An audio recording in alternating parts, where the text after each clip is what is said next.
October Red is sponsored by SA Security. Maximum security, minimum fuss. I think did you like red last time? I can't remember. Red, Barnsley red. Barnsley. Barnsley red, Barnsley red. Right, here we are. I am with the lovely Callum Simpson, who I've just spoke to. Troy Williamson as well. Yeah. I really like this fight. Yeah. I like it for both of you. He's happy with it. Yep. He's confident. Yep. But now we need your side to it, Callum. Of course, he's confident. You know, he's coming off he's a former British champion himself, the IBF European champion. He's moved up to my weight now, knocked out the current English champion, a big prospect in Matt Dickinson. That's it, yeah. Dickinson. And obviously, you know, he's coming straight off the back of that camp, and he's going to be fit. This fight was talked about as soon as he beat him as well, so he knows. So it's not like he's been out of the gym for ages. Did you step to him, didn't you? Did you step to him after on the apron? No, I stepped to him saying well done and how much of a good fight it is. The interviewer asked me to jump on the interview and just said what did I think of the fight. Yeah. I just said because I was ringside. I just said great fight, well done to him, great knockout, and I was just singing his praises.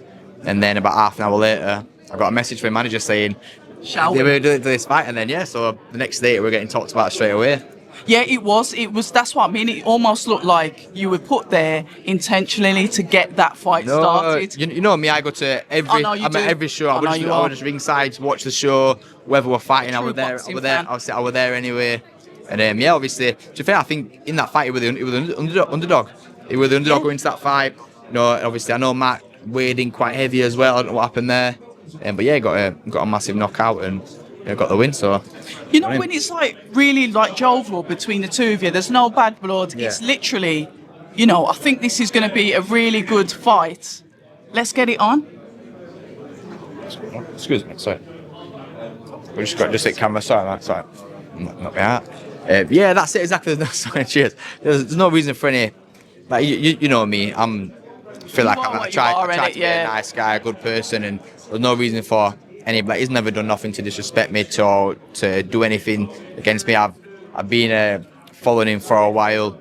I don't say I'm a fan of him, but I like what he does. The way he represents himself, and carries himself. As well. Yeah, that's exactly. And again, he's seen a few of his fights, and he's always in a good fight as well. He's got that dog in him. He's tough. Like you. Down. Yeah. So I think it's a mirrored fight. Yeah. So I think again, there's nothing to. Again, the fight. I don't need to sit here and say, I'm going to do this, I'm going to do that. He don't have to say, I'm going to do this, I'm going to do that, or this about Troy, or him about me. That the fight, people are going to, when they tune in, they're going to see. They're going to see anyone that knows me, how I fight, anyone that knows Troy, how he fights.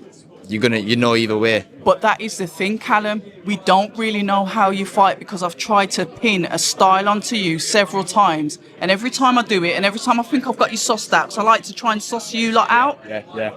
You always bring something else out, and that's what I said to Troy. I said the thing is with Callum, you can't pin him down. He's very, very adaptable to what's in front of him. Yeah, I think like you just said then as well. I think when I say, how I fight, that I can fight a certain way. Yeah. I can fight a certain way. Inside. Yeah, that's how I prefer aggressive, it. Yeah. But make you bleed. In terms, that's your type of fight. In terms of style, like you said, I've just been saying to Andy then, it was like this. They've been something about this different about this sparring, this camp. Like every fight we feel like we learn. You want to improve on things, and you're always trying to learn different camps and stuff. But this camp in the sparring, I've been instead of doing one thing great or one or two things great in the spars, it's like everything's just coming together. All the little things we've worked on over the years, like whether it's the certain shots, certain feints, certain positions we want to be in, it's a lot of different things we want to implement. Everything just kind of coming together nicely. So I'm looking forward to this next fight. And again, these are things that I want to see when I'm sparring, or my coach wants to see. But now it's all just merging together, and they're getting to that flow where I want to be. And hopefully I'll do it on fight night. Yeah, I do like that about you, because one of the things that was underestimated to me was your jab. Yeah, mate. Yeah. I was like, okay, like I said, I've watched you spar. I've watched you outside of the professional arena. I've seen you sparring. I've seen you box professional.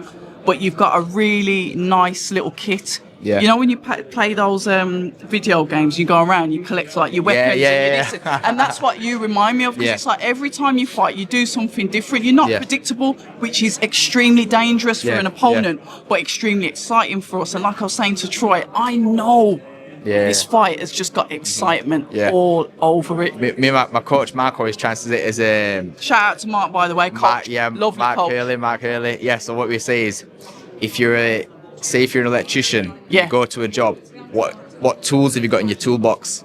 What kit have you got in your tool? If you rock up with just a hammer, you don't have to do much. If you've got your hammer, you've got your spanner, you've got your screwdriver, you've got this, and it's like, or your spanner, whatever. You've got all them little things now. We're getting that toolbox, and we're able to use them better now as well. So we're just building that. So again, when we're in a fight, and whether it's someone who's trying to pressure me, trying to box, trying to pot shot me, trying to do certain things, we've got the tools there to overcome that. And again, like you said, to be able to adapt.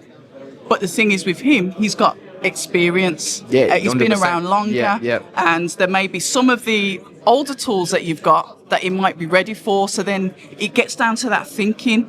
How does Callum Simpson outthink his opponent? Like I says, I'm obsessed with how you guys think, how you manage what's coming towards you, what you look out for, how quick you are with the counters, your feet, how do you cut the ring? I could go on and on and on.